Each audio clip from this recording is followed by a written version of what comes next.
Good morning, everyone. It is Friday, April the 3rd. I just want to take a moment here and just stop talking and let you listen. I'm on my deck this morning, and it's such an amazing sound just to hear the birds and their cheerful song. So just take a minute and listen.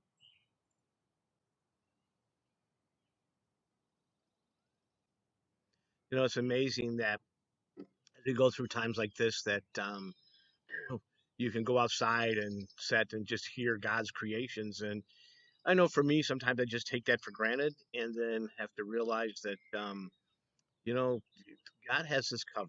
Um, One thing I want to apologize if you notice my glasses when I'm outside, they turn colors here. So I'm in a dilemma whether or not I take my glasses off and not be able to read some stuff to you or leave my glasses on and look like Jack Nicholson with dark glasses and stuff. So I think I'm going to leave them on here. So, boy, we're in our second week. A lot of us are for being isolated. I know many of you are, myself. It's an interesting time when you're not able to go see family or friends and you drop stuff off on front porches or garages and stuff and then leave and then call them on the phone and say, hey, it's there. So I know a lot of you are going through this right now.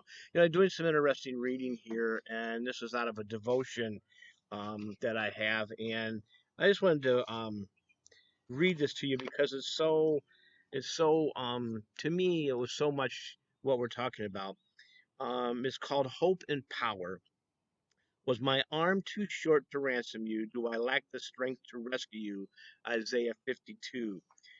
What keeps us from obeying God fully? What stands in the way of our turning the last vestige of personal autonomy over to Him, to His authority? It can't be that His will is questionable. We saw that in Isaiah 48:17. It can't be that His willingness to forgive and restore is lacking. We saw that in Isaiah 48:18.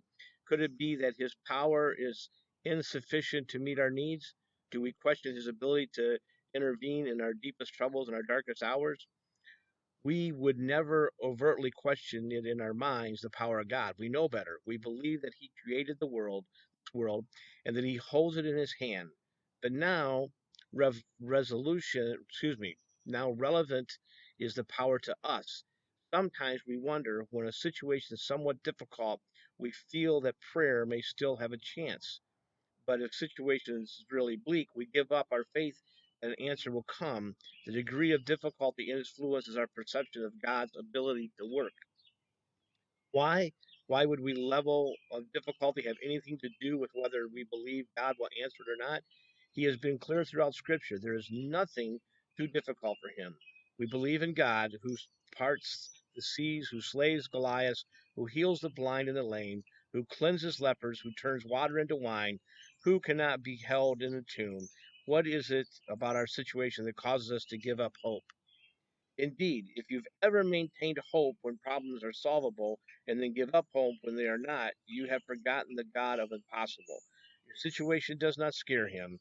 He is not desperately trying to figure it out. He takes great pleasure in bursting into the impossible situation with an answer no one had thought of. His greatest reluctance is the lack of faith engaging him from the middle of the situation. He looks for faith so that when he bursts in, he will be recognized. It must be genuine faith, persistent faith, and bold faith. In his absence, Isaiah 50 causes him great grief. Remember, he stands ready to save. You know, we go through this time, and I know you're hearing this from Jody and from Jeff, but I think it's so relevant that as this time continues to go on, that I know personally that my faith will start to wane, and I will start to question God and what His plans are and where it's at. That has as if I start worrying over money, if I start worrying over relationships, I start worrying over family. It is so easy for me to forget that God has this in control. So my thing to you this morning is that once again, this was no surprise to God. He knew this was going on. But I think another thing too is take advantage of this time. Um, as you know me, and I talk about journaling. Here's my journal book, and I am trying to journal every single day on what is going on. It just seems to help go through some stuff. But I know that a year from now, when I'll read this, I'll go, man, why was I worried over this? Because God has never failed before. So, just something to keep in mind. So I hope everybody's doing well. I thought it'd be fun to give you a little bit of a joke here. So I'm sorry I'm not looking at the screen as much, but here's a funny joke that I thought you guys might find. It sort of reminds me of Roy in a way. Um, a guy runs a red light and his passenger tells him not to do that, but the driver says, "It's okay, my brother drives like this." He runs another red light. His passenger tries to insist, but the driver says again, "I told you, it's okay, my brother drives like this." Then he comes up to a green light and stops. Passenger asks him what he's doing now, and the driver says, "Well, my brother might be coming from the other way." That's pretty good, isn't it? So, but a little bit of humor and stuff. Um, Once again, we really stress that you take and you if you have prayer requests, if you um, if you have areas that you need some help in, please do that because we really like to hear from you. We really like to hear what's going on. um, so please do that. Another thing I'd like to do is if you have suggestions on what you're doing, give some ideas on what you're doing with your children at home to keep them entertained, or what you as an adult keeps you entertained. Pass those on. Here's my email address. I'd love to have you take and email me what's going on so I can pass it on my next online thing here and do that. That would be absolutely great if you could do that. Um, and once again, it's that time of day Welcome for, to Roy's Words of Wisdom. Goodbye. yes, that was Roy himself. Welcome you to Roy's Words of Wisdom. And, I think a little background here for Roy that everybody understand. Roy was born in Wytheville, Virginia. And all of you should know what Wytheville, Virginia is famous for besides Roy. And here it is. Wytheville, Virginia is famous for the large pencil. And here's a picture of that large pencil just in case you were wondering. So Roy's words of wisdom today is this. If you dig a grave for others, you may fall into it yourself.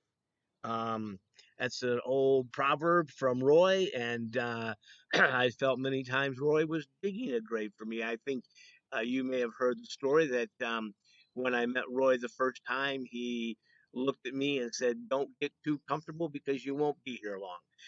So, too bad, Roy. I'm still around. So, have a great week.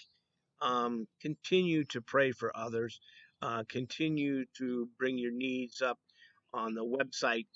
Continue to help others where you can. And today is supposed to be a beautiful day. So I suggest that you get out, put a lawn chair in your driveway or wherever, and enjoy the weather. Remember, you keep a safe distance, but you can still socialize with your neighbors or stuff. Just make sure you stay 6 feet apart and don't give each other hugs and stuff. But enjoy that. Make sure as you're bringing groceries in, you're wiping them down. Um, Making sure that any COVID that may be on there that you take care of. So have a wonderful weekend. Make sure to tune in to Jeff's service on Sunday at 10 o'clock, and we will see you next week. God bless you all. Welcome to Roy's World of